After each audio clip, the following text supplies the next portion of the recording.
ഈ BJP-യുടെ ആദ്യഘട്ട സ്ഥാനാർത്ഥി പട്ടിക നാളെ പ്രഖ്യാപനം ഉണ്ടാകുമെന്ന് പറയുന്നു. ആദ്യഘട്ടത്തെ സ്ഥാനാർത്ഥി പട്ടികയിൽ ആരൊക്കെ ഉണ്ടാകും? അതിലെ സ്റ്റാർ ശോഭാ സുരേന്ദ്രനായിരിക്കുമോ? BJPക്ക് ഏറ്റവും കൂടുതൽ സാധ്യത കൽപ്പിക്കപ്പെടുന്ന മണ്ഡലങ്ങളുടെ പട്ടിക തന്നെയായിരിക്കും ആദ്യഘട്ട പട്ടിക എന്നതിൽ പുറത്തിറങ്ങുക.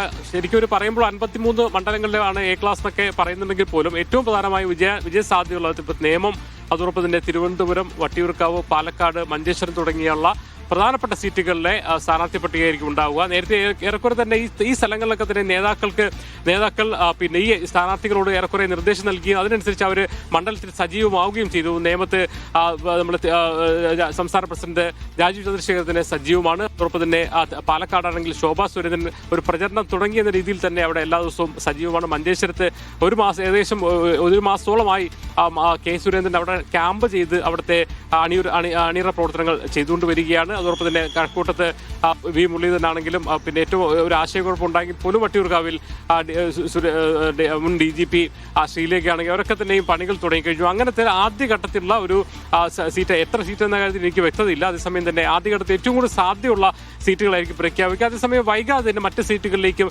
ധാരണ ഉണ്ടാവും എന്ന് തന്നെയാണ് നേതാക്കൾ പറയുന്നത്. കാരണം ആദ്യഘട്ടത്തിൽ സ്ഥാനാർത്ഥി പ്രഖ്യാപനം അല്ലെങ്കിൽ തീയതി പ്രഖ്യാപനം ഉണ്ടായ ഉടൻ തന്നെ ഒരു കൂട്ടം ഏറ്റവും മികച്ച കാൻഡിഡേറ്റുകളെ പ്രഖ്യാപിച്ചുകൊണ്ട് വലിയ ആത്മവിശ്വാസത്തോടു കൂടി തെരഞ്ഞെടുപ്പിൽ നേടുകയാണെന്നുള്ള ഒരു സന്ദേശം അണികൾക്ക് നൽകാനാണ് തീരുമാനിച്ചിരിക്കുന്നത്. തെരഞ്ഞെടുപ്പ് തിരുവനന്തപുരത്തെ കോർപ്പറേഷൻ കൗൺസിൽ അല്ലെങ്കിൽ കോർപ്പറേഷൻ വിജയം എന്ന് പറയുന്നത് BJP സംബന്ധിച്ചിടത്തോളം വലിയ ആത്മവിശ്വാസമാണ് സംസ്ഥാനത്തുടനീളം നൽകിയത്. അതുകൊണ്ട് തന്നെ ഇത്തവണ എപ്പോഴും അക്കൗണ്ട് തുറക്കുമോ എന്നതിനപ്പുറത്തേക്ക് കൂടുതൽ സീറ്റുകൾ നേടുക എന്ന രീതിയിലേക്ക് BJP അതിന്റെ ക്യാമ്പയിൻ മാറ്റുകയാണ്. അതിൽ ചില അടിയൊഴുക്കുകൾ കൂടി അവർ പലതരത്തിലുള്ള അടിയൊഴുക്കുകൾ അവർ പ്രതീക്ഷിക്കുന്നത്. ചില സീറ്റുകളിലേക്ക് അവർ വരിക എന്നുള്ളതാണ് അവരെ സംബന്ധിച്ചിടത്തോളം ഏറ്റവും പ്രധാനം. അതിനുവേണ്ടിയുള്ള എന്ത് അഡ്ജസ്റ്റ്മെന്റുകൾ ഒരുപക്ഷെ നടന്നേക്കും. പഴയതുപോലെ പരമ്പരാഗതമായ BJP-യുടെ നേതാക്കളല്ല ഇപ്പോഴത്തെ സംസ്ഥാന പ്രസിഡന്റ് രാജീവ് ചന്ദ്രശേഖരൻ എന്ന് പറയുന്നത്. നേരിട്ട് കേന്ദ്രം തന്നെ നിയന്ത്രിക്കുന്നതാണ്. അതുകൊണ്ട് തന്നെ പല കാര്യങ്ങളും ഒരുപക്ഷെ മറ്റു നേതാക്കളൊന്നും അറിയാത്തൊരു പ്രശ്നം.